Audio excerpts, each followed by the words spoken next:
தந்தி தொலைக்காட்சி நேயர்களுக்கு வணக்கம். நல்லதை சொல்வோம், நல்லதை செய்வோம், நல்லதே நடக்கும்.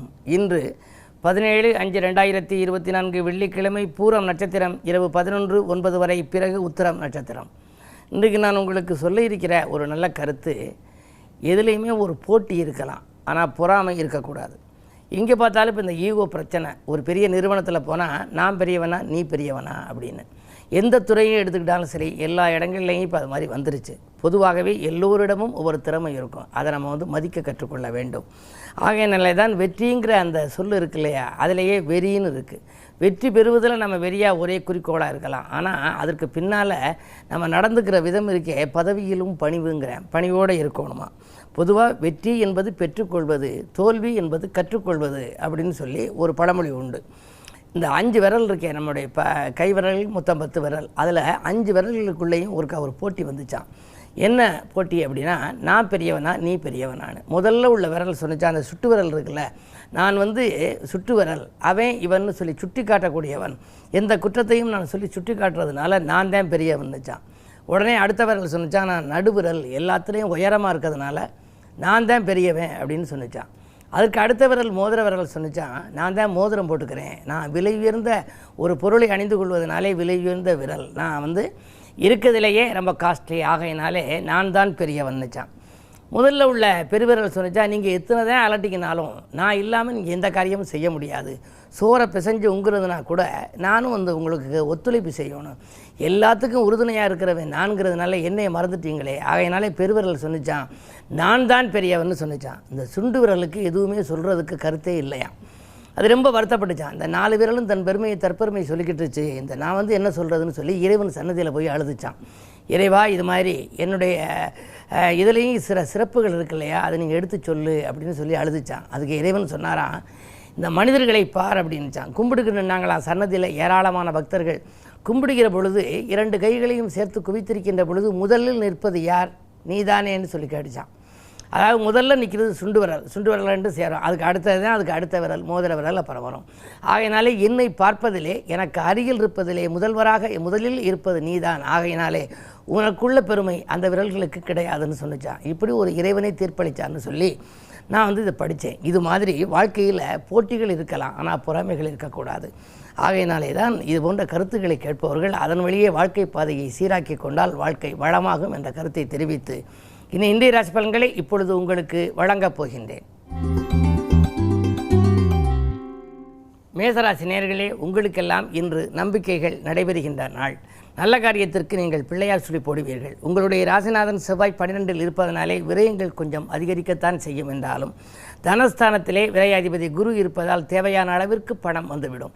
எந்த ஒரு காரியத்தையும் இப்பொழுது செய்ய வேண்டும் என்று 11 மணிக்கு செய்ய நினைத்தால் 10:30க்கெல்லாம் உங்களுக்கு கையிலே பணம் புரண்டுவிடும். எனவே பணம் செலவழிக்கக்கூடிய சிறந்த நாளாகவே இந்த நாள் உங்களுக்கு அமைகின்றது. ரிஷபராசி நேயர்களே, உங்களுடைய ராசியிலேயே சுகாதிபதி சூரியனோடு குரு கொஞ்சம் வலிமை இழந்திருப்பது யோகம்தான். அஷ்டமாதிபதி வலிமை இழந்திருக்கின்ற பொழுது ஆதாயம் தரும் தகவல்கள் கிடைக்கும். உறவினர்களில் ஒரு சிலர் உங்களை விட்டு விலகிச் சென்றவர்கள் விரும்பி இணைவார்கள். அயல்நாடு செல்லும் முயற்சி கைகூடலாம். கல்விக்காகவோ கலைக்காகவோ நீங்கள் ஏதேனும் புது முயற்சிகள் எடுத்திருந்தால் அதில் வெற்றி கிடைக்கும். உத்தியோகத்தில் கூட மேலதிகாரிகள் நேற்று இணக்கமாக நடந்து கொள்ளாதவர்கள் இன்று உங்கள் மனதிற்கு பிடித்த விதம் நடந்து கொள்வார்கள். மிதுனராசி நேயர்களே, உங்களுக்கெல்லாம் வருமானம் திருப்தி தருகின்ற நாள். வாழ்க்கை தேவைகள் பூர்த்தியாகும். நினைத்ததெல்லாம் நிறைவேறும் விதத்தில் இன்று பொருளாதார நிலை பல மடங்கு உயரப்போகின்றது. 10லே ராகு இருப்பதால் புதிய தொழில் செய்ய வேண்டும் என்று விரும்புவீர்கள். ஒப்பந்தங்களும் உங்களுக்கு அடுக்கடுக்காக வரலாம். இந்த நாள் நல்ல நாள். கடகராசி நேயர்களே, உங்களுக்கெல்லாம் லாபஸ்தானத்திலே குரு, லாபாதிபதியாக இருக்கக்கூடிய சுக்கிரனோ 10ஆம் இடத்தில் இருக்கின்றார். எனவே பொருளாதாரம் சிறப்பாக இருக்கும். இதுவரை தொழிலில் இருப்பவர்கள் அதை விட்டுவிட்டு இனிமேல் சுயமாக ஏதாவது வேறு செய்யலாமா என்று சிந்திப்பார். உத்தியோகத்தில் உள்ளவர்கள் விஆர்எஸ் பெற்றுக்கொண்டு வெளியில் சுயதொழில் செய்யலாமா என்று சிந்திப்பார். என்ன இருந்தாலும் இன்று தொழிலாக இருந்தாலும் உத்தியோகமாக இருந்தாலும் கைகளில் கணிசமான தொகை புரளுகின்ற நாள். அயல்நாட்டிலிருந்து உங்களுக்கு அழைப்புகள் வரலாம். வரும் அழைப்புகள் ஆதாயம் தரும் அழைப்பாகவே இருக்கும். இந்த நாள் நல்ல நாள். சிம்மராசி நேயர்களே, உங்களுக்கெல்லாம் ராசியிலேயே விரையாதிபதி சந்திரன், விடிகாலையிலேயே விரயங்கள் வரப்போகிறது. எது செய்தாலும் சிந்தித்து செய்வது நல்லது. நண்பர்கள் உங்களுக்கு அதை செய்கிறேன் இதை செய்கிறேன் என்று சொல்லிவிட்டு கடைசி நேரத்தில் கையை விரிக்கலாம். ஆரோக்கிய தொல்லைகளும் உண்டு. கழுத்து வலி, மூட்டு வலி போன்றவைகள் வரலாம். வருமுன் காப்பது போல முன்னதாகவே நீங்கள் நல்ல ஆலோசனைகளை பெறுவது நல்லது. கன்னிராசி நேயர்களே, உங்களுக்கெல்லாம் இன்று ராசிநாதன் புதன் அஷ்டமத்தில் மறைந்திருக்கிறார். மறைந்த புதனால் நிறைந்த தனலாபம் உண்டு. அது மட்டுமல்ல, படிப்பில் உங்களுக்கு தடை ஏற்பட்டிருந்தால் மீண்டும் தொடரலாமா என்று சிந்திப்பீர்கள். தொடரக்கூடிய வாய்ப்பு உண்டு. பிள்ளைகள் படித்து முடித்து வேலை கிடைக்காமல் இருந்தாலும் சரி, படிப்புக்கேற்ற வேலை இல்லையே என்று கவலைப்பட்டவர்களாக இருந்தாலும் இன்று நல்ல வாய்ப்புகள் வரப்போகிறது. புத சுக்கிர யோகம் இருப்பதால் எதிர்பாராத விதத்தில் உங்களுக்கு பொருளாதார நெருக்கடியும் அகலும். இன்று நல்ல நாள். துலாம் ராசி நேயர்களே, உங்களுக்கெல்லாம் விலகிச் சென்ற சொந்தங்கள் விரும்பி வந்து சேருகின்ற நாள். இன்று வீண் விவாதங்களை நீங்கள் தவிர்ப்பது நல்லது. அஷ்டமத்திலே சூரியனும் குருவும் இருக்கிறார்கள்.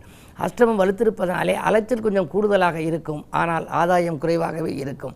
யாரையும் நம்பி ஒரு புதிய பயணங்களை ஏற்றுக்கொள்ள வேண்டாம். கல்யாணங்கள் வருவது போல் இருந்து கடைசி நேரத்தில் வரன்கள் வாயில் தேடி வந்தது கை நழுவியும் செல்லலாம். எனவே இன்று கிழமையின் அடிப்படையில் வெள்ளி என்பதனாலே தெற்கு நோக்கி அம்பிகையை வழிபடுவது நல்லது.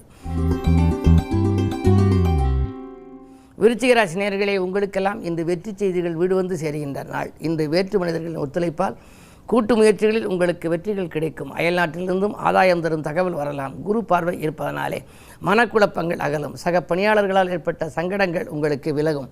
சிறப்பாக நீங்கள் செயல்பட்டு மேல் அதிகாரிகளின் பாராட்டுகளை கூட பெறுவீர்கள். இந்த நாள் மிகச்சிறந்த நாள். தனுசு ராசி நேயர்களே, உங்களுக்கு தடைக்கற்களெல்லாம் படிக்கற்களாக மாறுகின்ற நாள். நீங்கள் எதை செய்ய வேண்டும் என்று நினைத்தீர்களோ அதை செய்து முடிப்பீர்கள். பஞ்சமஸ்தானத்தில் புதனும் சுக்கிரனும் இருப்பதால் ஆடை ஆபரண சேர்க்கை உண்டு. அதிகார வர்க்கத்தினரின் ஆதரவு உங்களுக்கு கிடைக்கும். அதிகார வர்க்கத்தில் உள்ளவர்கள் மூலமாக ஒரு சில நல்ல காரியங்களையும் நீங்கள் செய்து கொள்வீர்கள். 2ஆம் இடத்திற்கு அதிபதியான சனி 3இல் இருக்கின்றார். முன்னேற்ற பாதையில் அடியெடுத்து வைக்க முட்டுக்கட்டையாக இருந்தவர்களெல்லாம் இன்று விலகுவர். இந்த நாள் உங்களுக்கு ஒரு இனிய நாள். மகர ராசி நேயர்களே, உங்களுக்கு சந்திராஷ்டமம். குரு பார்வை இருப்பதால் தீய பலன்கள் ஓரளவு நடக்கும் என்றாலும் கூட என்ன இருந்தாலும் மனக்கலக்கங்கள் அதிகரிக்கும். ஒரு காரியத்தை தொடங்கும் பொழுதே இதை செய்யலாமா வேண்டாமா என்ற ரெட்டித்த சிந்தனையும் கூடுதலாக இருக்கும். எனவே எதிர்மறை சிந்தனைகளை இன்று தவிர்த்து நேர்மறை சிந்தனைகளை வளர்த்துக் கொள்ளுங்கள். நிகழ்கால தேவைகள் பூர்த்தியாக இறை வழிபாட்டிலும் கவனம் செலுத்துங்கள். அருகில் இருப்பவர்களை அனுசரித்துக் கொள்ளுங்கள். கும்பராசி நேயர்களே, ஜென்மச்சனியின் ஆதிக்கம் ஒருபுறம். 2ஆம் இடத்திலே ராகு. திரண்ட செல்வம் வரும் என்றாலும் உடனுக்குடன் செலவாகிவிடும். வைத்திய செலவு போன்ற வீண் விரயங்களும் உங்களுக்கு வரலாம். குடும்ப உறுப்பினர்களில் ஒரு சிலர் உங்கள் குணமறிந்து நடந்து கொள்ள மாட்டார்கள். உறவினர் பகை கொஞ்சம் உருவாகலாம். உத்தியோகத்தில் கூட மேல் அதிகாரிகளின் வெறுப்புக்கு ஆளாக நேரிடும். அவர்கள் உங்கள் மேல் பழி சுமத்த ஏதேனும் வாய்ப்பிருக்கிறதா என்று பார்ப்பார்கள். எனவே நீங்கள் எதை செய்ய நினைத்தாலும் கொஞ்சம் யோசித்தும் முன்னெச்சரிக்கையோடும் நடந்து கொள்வதே நல்லது. மீனராசி நேயர்களே, உங்களுக்கு ராசியிலேயே செவ்வாய் ராகுவும் இருக்கிறார். ஆமேடம் இருது சுறா நண்டு கண்ணே அமைந்ததொரு ஐவிடத்தில் கருணாகம் நின்றால் பூமேவும் ராஜயோகம் என்று சொல்லு என்பது ஒரு வேத வாக்கு. அந்த அடிப்படையில் பார்க்கின்ற பொழுது இன்று உங்களுக்கு ராஜயோகம். நீங்கள் எது செய்ய நினைத்தாலும் அது நடக்கும். பணி நிரந்தரம் ஆகவில்லையே என்று கவலைப்பட்டால் அது ஆகும். பணி ஓய்வுக்கு பிறகும் உங்களுக்கு வேலை கிடைக்கக்கூடிய சூழல் உருவாகலாம். இன்று பூமி வாங்கும் யோகம் கூட உண்டு. புகழ்மிக்கவர்களின் சந்திப்பால் பலன் கிடைக்கும். இன்று நல்ல நாள். மேலும் விவரங்கள் அறிய தினத்தந்தி படியுங்கள்.